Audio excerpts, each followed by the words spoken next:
વડોદરાના છેવાડે આવેલા જાંબુઆના ભૂડા મકાનમાં રહેતાને પ્રાથમિક સુવિધાથી વંચિત રહેવાસીઓ આજરોજ વડોદરા રાવપુરા શાળા નંબર 1માં આવેલા આવાસની કચેરી ખાતે પહોંચી હલ્લાબોલ કર્યો હતો। છેલ્લા 13 વર્ષથી ભૂડાના મકાનમાં રહેતા જાંબુઆના રહેવાસીઓ જ્યારથી મકાન લીધું છે ત્યારથી કોઈ પણ પ્રાથમિક સુવિધા મળી નથી। ત્યારે પણ તે પાણીના ટેન્કરો લઈ આવતા હતા અને આજે પણ તેઓ કૂવામાંથી પાણી ખેંચીને પોતાની જરૂરિયાત પૂરી કરે છે। ત્યારે પાલિકા તંત્ર દ્વારા જર્જરિત ઇમારત હોવાના કારણે જાંબુઆના ભૂડાના મકાનમાં 3 ગલીઓમાં નોટિસ ફટકારી હતી, જેથી ત્યાં રહેતા રહેવાસીઓમાં ગભરાટ ફેલાતા તેઓ આજરોજ રાવપુરા શાળા નંબર 1માં આવેલી આ વાતની કચેરીમાં આવી પોતાની રજૂઆત અને વેદના ઠાલવી હતી। તેઓએ પોતાની રજૂઆતમાં જણાવ્યું છે કે છેલ્લા 13 વર્ષથી તેમને આવા જર્જરિત મકાન આપી દેવામાં આવ્યા છે, જેથી તેઓને મકાનની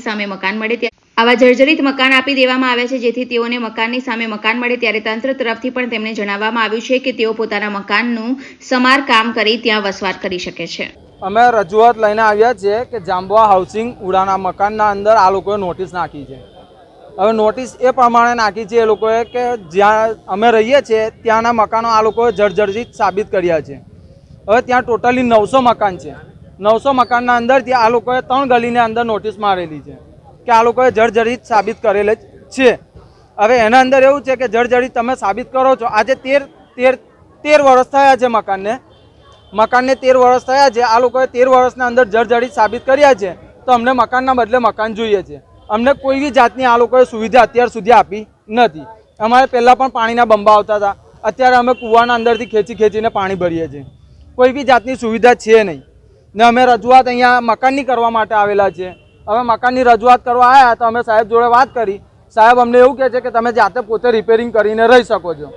અમે જાતે પોતે રિપેરિંગ કરીને રહી શકીએ છીએ, તો અમારી પાસે અત્યાર સુધી કોઈ જાતના અમારી આવક એટલી બધી છે નહીં। અમે 300 રૂપિયા યા તો 400 રૂપિયા રોજે અમે કામ મજૂરી કરતા હોઈએ છીએ। અમે રિપેરિંગ કયા હિસાબે કરાવીએ? બાય ચાન્સ કોઈકના ઘરની અંદર રિપેરિંગ કરાવી લીધું, રિપેરિંગ કરાવી લેશે તો સરકાર જવાબદાર લેશે, કોર્પોરેશન જવાબદાર લેશે? સર એ કહે છે કે તમે રિપેરિંગ કરીને રહી શકો છો। અમારી પાસે હમણાં 300-400 રૂપિયા રોજે અમે મજૂરી કરીએ, બરાબર? એનું કારણ એ છે કે અમે 300-400 રૂપિયાથી અમે મજૂરી કરતા હોઈએ છીએ। હવે અમારી પાસે બચત થતી નથી, અમે રિપેરિંગ કયા હિસાબે કરાવીએ? ઘરનું એ લોકોનું કોઈ નક્કી નથી। એ લોકો અમને 7 દિવસની અંદર નોટિસ આપી છે, 7 દિવસની અંદર જર્જરિત સાબિત કર્યા છે એ લોકોએ। તો એ લોકોએ ડિક્લેર કર્યું છે કે 7 દિવસની અંદર તમે મકાન ખાલી કરો। હવે મકાન ખાલી કરીને અમારે જવું ક્યાં? સમારકામનું અહીંયા અમે 1 નંબર ઓફિસમાં આવ્યા છે, ત્યાંથી સાહેબે કીધું છે। અમે જાંબુઆ હાઉસિંગ ઉડાના મકાનમાંથી રજૂઆત લઈને આવ્યા છે। હવે ભાઈ એવું કહે છે કે તમે તમારા ખર્ચે રિપેર કરો। અમારા ખર્ચે રિપેરિંગ કરીને એ લોકો એવું કહે છે તમે રહેશો તો અમારી ગેરંટી નહીં। હવે 16 મકાન છે ઉપરથી બસ ચોથા માળના, હવે નીચે છે અમુક નહીં રહેતા, એ લોકો ના કરે અને પડે તો એ ગેરંટી કોની? બરોબર? અને અમારા મકાન તોડીને મકાન આપ્યા છે, એટલે અમને મકાનના બદલે બીજે મકાન અમને શિફ્ટ કરી આપે। અને 7 દિવસમાં ખાલી કરવાનું કહ્યું તો 7 દિવસમાં કેવી રીતે ખાલી થાય? 7 દિવસમાં અમે ક્યાં જઈએ? આ કઈ કચરાનો ઉકેડો થોડી છે કે 7 દિવસમાં ખેતરમાં નાખીને ખાલી થઈ જાય?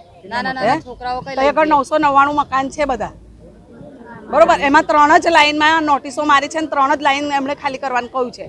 બધા આખા હાઉસિંગમાં ખાલી કરવાનું નથી કહ્યું, તો એવું કેમ આ લોકોએ કર્યું